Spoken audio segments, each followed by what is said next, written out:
Hey, and welcome to Unthinkable. I'm Jay Acunzo. It's time for another Slingshot this week. These are short stories of creative side projects that led somewhere surprising.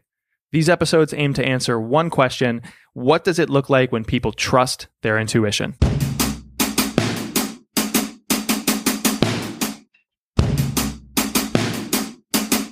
What do you imagine if I tell you that somebody in business wrote something?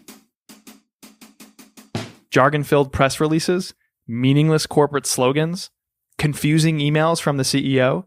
What causes so much writing in the business world to be filled with, well, crap? I've done a lot of research on this. I am an analyst after all. And I think the main thing that causes people to be unclear in the way they communicate in business is fear. This is Josh Bernoff. He's a blogger and an author, and he imagines a business world full of writing that's clear and concise. So why is fear the issue for people?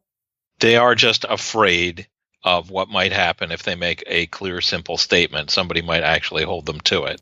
Josh spent 20 years as an analyst at Forrester Research, fielding tons of emails and press releases from tech companies trying to influence him and his organization. I'd estimate that 99% of what people tried to get by me was bullshit. A lifelong writer, Josh knew that no matter what he did after Forrester, he was going to help others write more clearly. But I needed some kind of a hook for that. And so he decided to name his blog Without Bullshit. On the site, Josh writes 600 to 800 words every single weekday. So I look at emails from managers to their staffs. I look at press releases. I look at statements by Donald Trump. Really anything that would be considered potentially bullshit. I analyze them and take them apart so people can see exactly why this thing isn't communicating well and what are the lessons from that.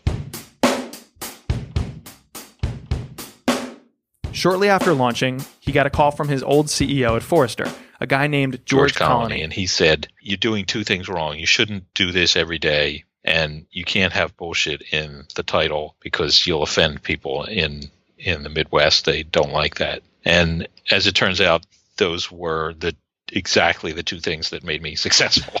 So while I respect George and his opinion, I don't think that the hook for this would be nearly as simple if people didn't have Without Bullshit to hang it on. And I think the blogging every day is what enabled me to actually produce enough material to make a book out of it. But Josh saw tons of passion in the early fans of his work, and so he knew he was onto something.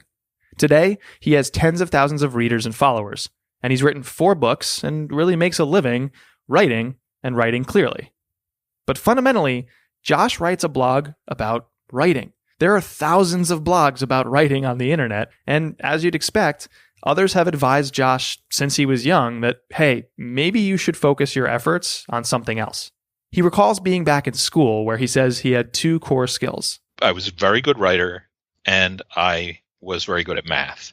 And everyone was like, oh, well, you have to do the math because there's lots of writers, but there aren't that many people who are good at math. And I mean, I went to MIT in the PhD program for math for 3 years before I gave up on that. And I've always worked in technology and I've always taken advantage of the math stuff. But if you look across all of the jobs I've done, the writing is actually the thing that's most common. So Josh just couldn't deny his first love. He trusted his intuition, which was urging him to write a blog about writing, despite being one of tons of blogs that do so.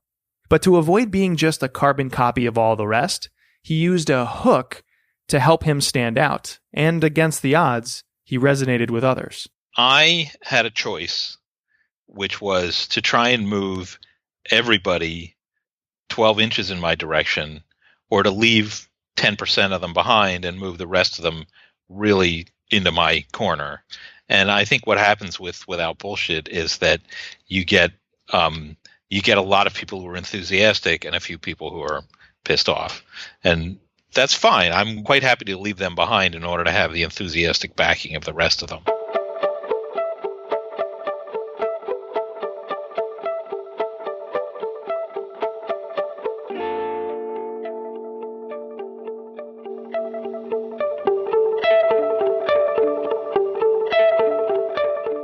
Fear ruins good writing, but Josh is not afraid. He's not afraid that people who read his writing might actually understand what the heck he really means. because when he writes, he really means it. And he's also not afraid that some people might disagree with him or even actively dislike him, because, you see, the reverse is also true. Plenty of people love the crap out of what Josh does, because Josh in his work takes the crap out of what they do.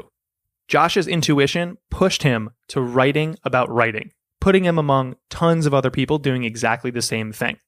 But what caused him to trust that intuition was Josh coming up with a strong hook. A hook that gets people interested. A hook that keeps them coming back. And a hook that makes him stand out. So, if a hook can do all that, ask yourself, what's yours? I'm Jay Kunzo, and that was Unthinkable.